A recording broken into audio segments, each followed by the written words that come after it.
오늘은 성령의 처음 익은 열매, 성령의 처음 익은 열매라는 제목으로 하나님의 말씀 함께 나눕니다.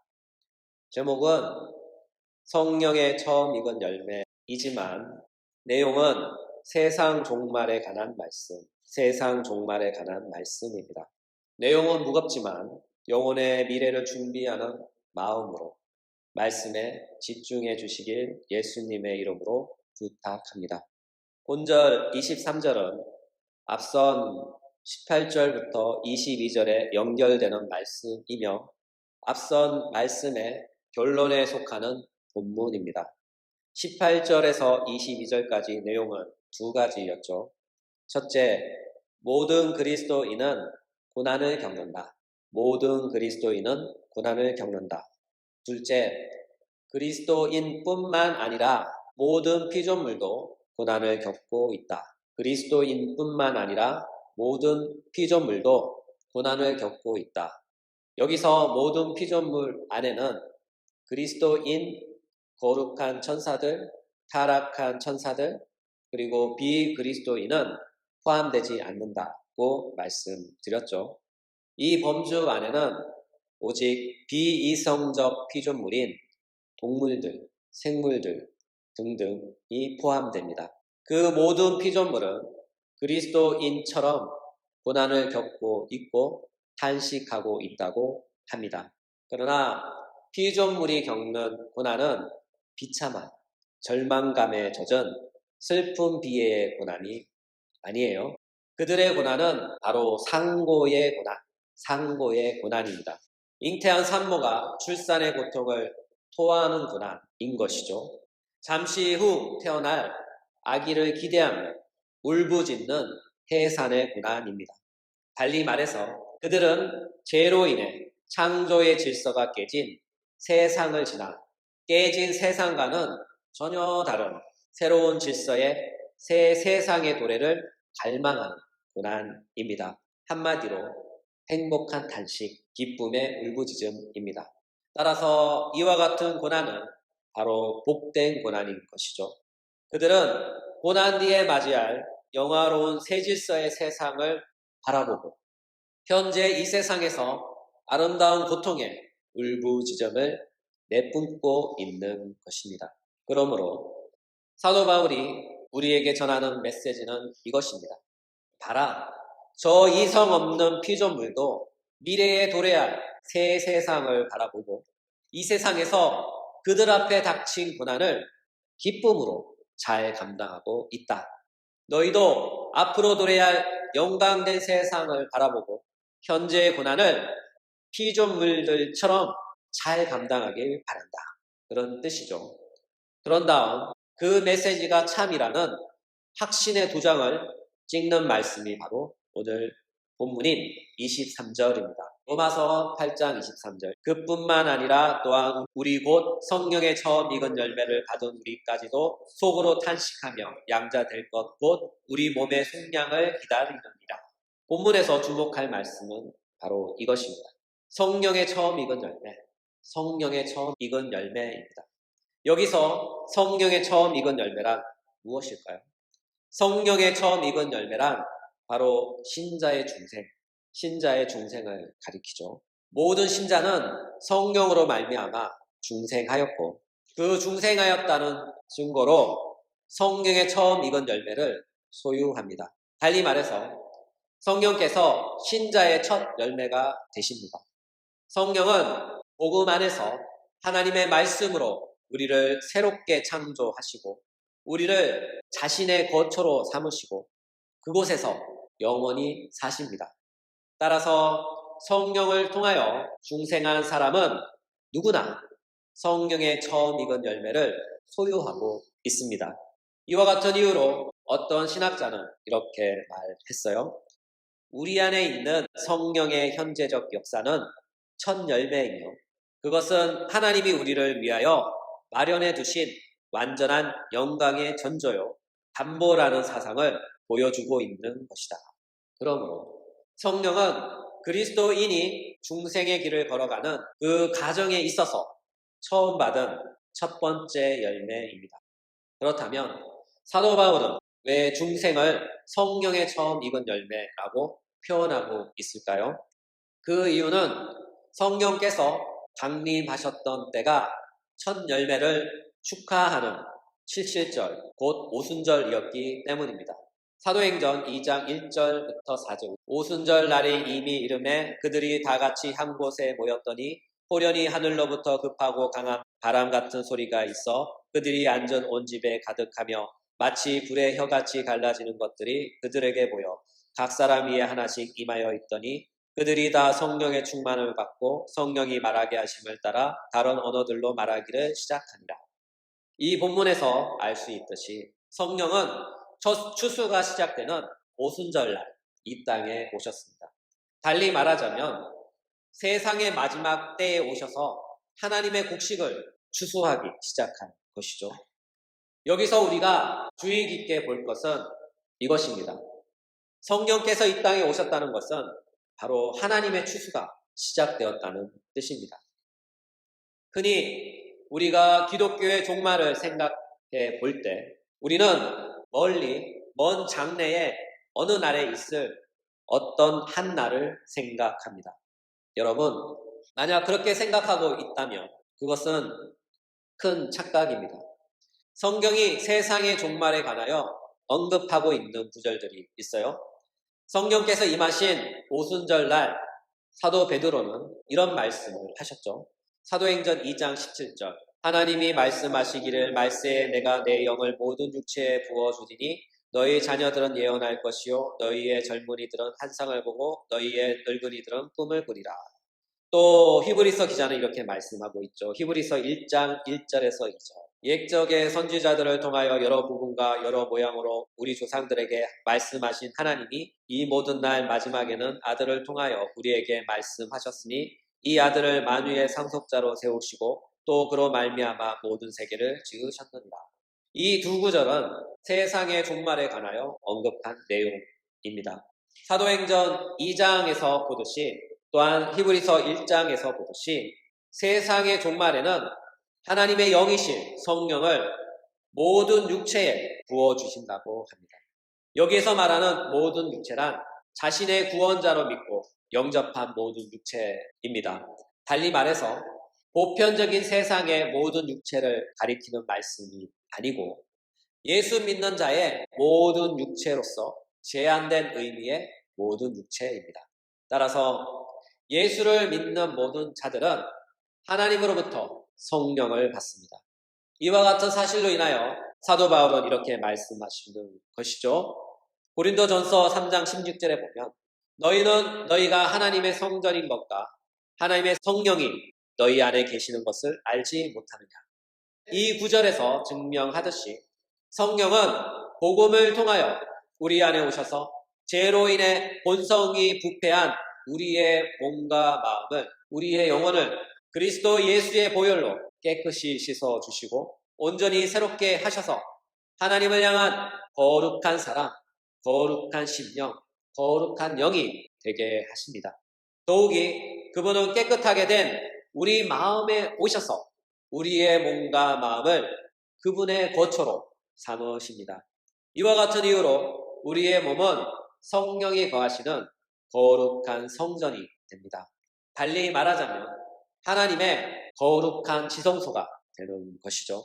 사실이 이와 같기에 주님의 성령이 거하는 자는 그 자체로서 이미 거룩합니다. 그가 곧 하나님의 성전이기 때문이죠. 따라서 이것을 다르게 표현하면 우리는 움직이는 성전이다. 우리는 움직이는 성전이다. 그런 말입니다.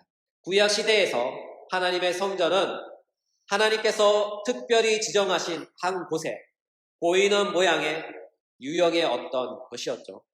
그것이 천막이 되었던, 그것이 건축물이 되었던 말이죠. 그러나 신약 시대에는 이와는 전혀 다릅니다. 눈에 보이는 건축물은 더 이상 교회가 아니에요. 그것은 예배당 혹은 교회당입니다. 달리 말하자면 하나님을 질서정연하게 하나님께 집중하여 효율적으로 예배드리기 위하여 하나의 구분된 장소로서의 예배당입니다. 그곳에 하나님이 항상 임재해 계시는 것이 아니라 성령의 전인 그리스도인이 하나님을 예배하기 위하여 모일 때 하나님은 그들 가운데 함께 임재합니다. 이와 같은 이유로 예수님은 이렇게 말씀하셨어요. 마태복음 18장 20절에 보면 두세 사람이 내 이름으로 모인 곳에는 나도 그들 중에 있느니라. 달리 표현하면 우리의 주님은 눈에 보이는 건물에 항상 임재해 계시는 것이 아니라 성령께서 거룩하게 하시고 성령께서 친히 임재해 계신 그리스도인의 몸에 성령을 통하여 영으로 임재해 계십니다. 그러므로 참된 교회는 바로 그리스도 예수를 신앙하는 그 사람이 참된 교회이며 그리스도 예수를 신앙하는 참된 교회의 모임이 바로 거룩한 교회입니다. 이와 같은 이유로 사도 바울은 이렇게 말씀하셨어요. 에베소서 2장 20절부터 22절. 너희는 사도들과 선지자들의 터 위에 세우심을 입은 자라 그리스도께서 친히 모퉁이 돌이 되셨느니라. 그 안에서 건물마다 서로 연결하여 주 안에서 성전이 되어가고 너희도 성령 안에서 하나님이 거하실 처소가 되기 위하여 그리스도 예수 안에서 함께 지어져 가느니라. 그렇죠. 따라서 그리스도를 믿는 우리가 곧 그분의 교회이며 성령께서 거하시는 장소로서 우리의 몸이 곧 교회입니다. 우리가 거룩한 이유는 성령께서 우리 몸을 그분의 성전으로 삼고 있기 때문이죠. 그러므로 우리는 주님의 교회를 구약 시대의 이해를 따라서 아직도 눈에 보이는 건축물로 이해하지 맙시다. 신약 시대에서는 그리스도인의 몸이 바로 교회이며 그들의 모임이 바로 참된 교회입니다.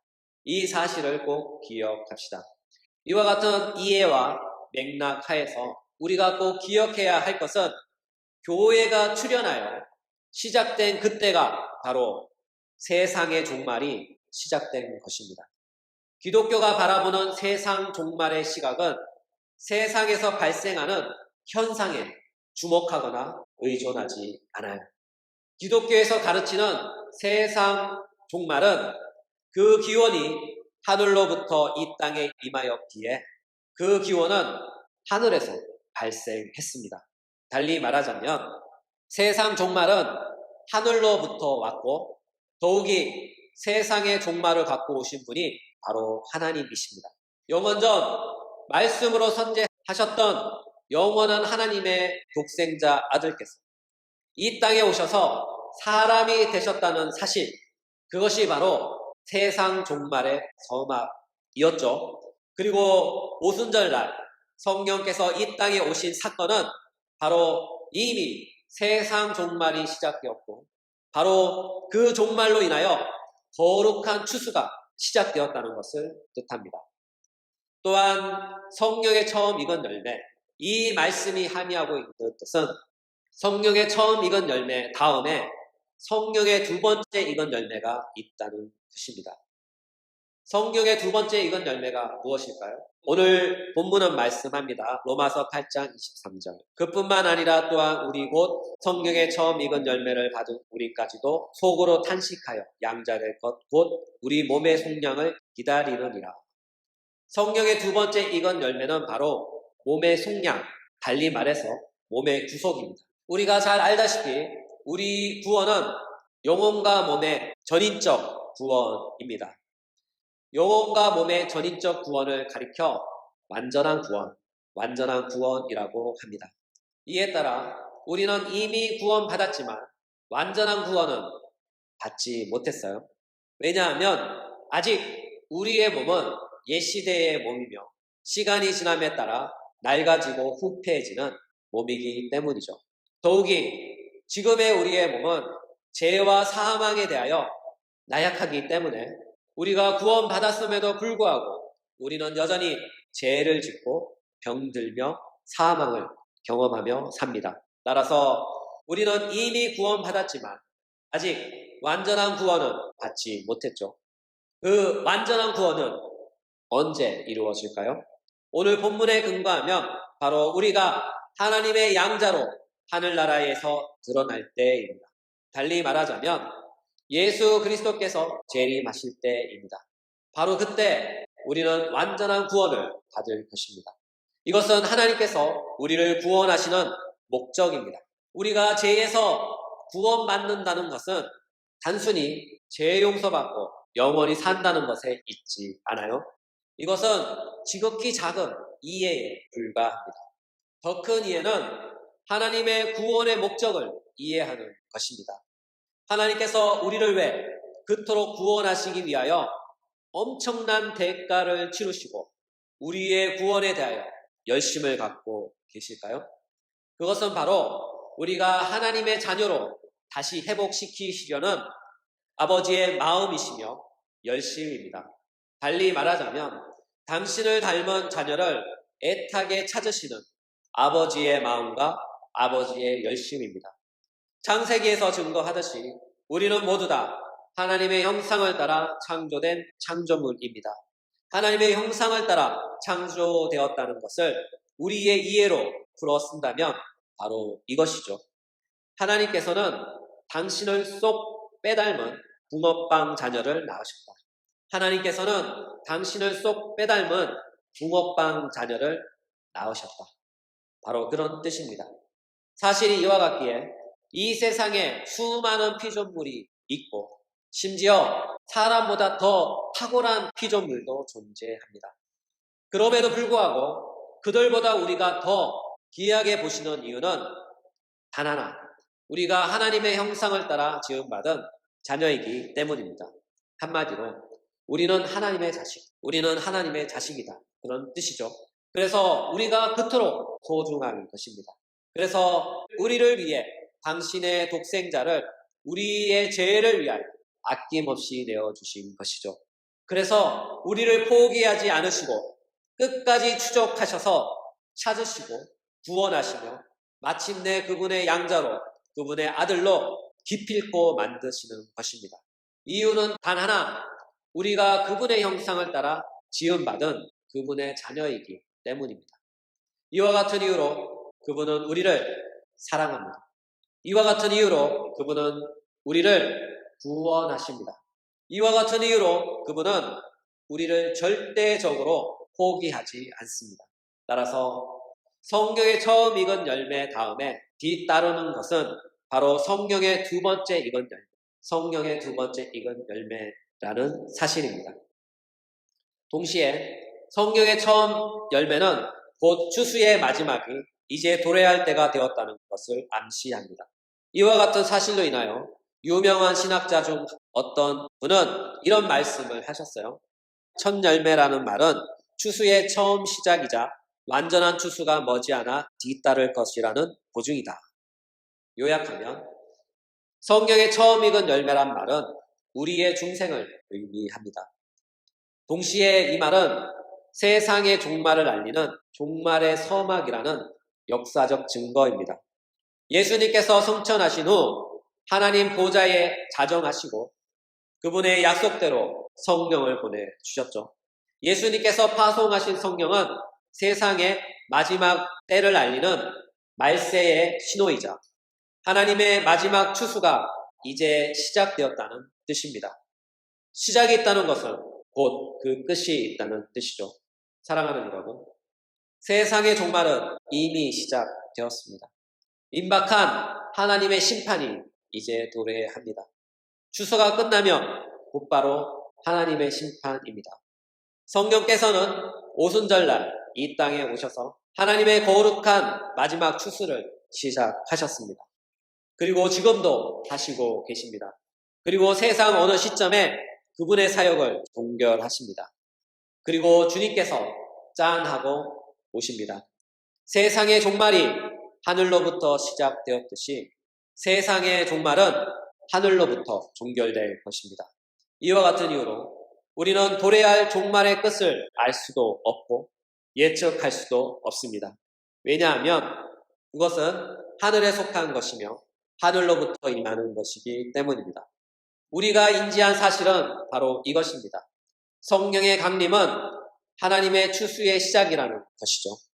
그것은 이미 초대교회 때부터 시작되었습니다.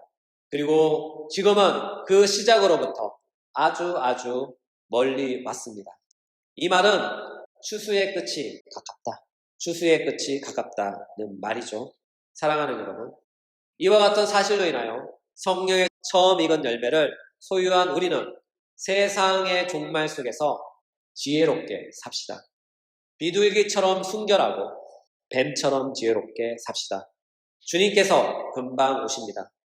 여기에 계신 우리 모두는 주님이 오실 때 웃으며 반갑게 미소 지으며 주님을 맞이할 수 있는 주님의 충성스러운 종들이 되시길 예수님의 이름으로 축복합니다.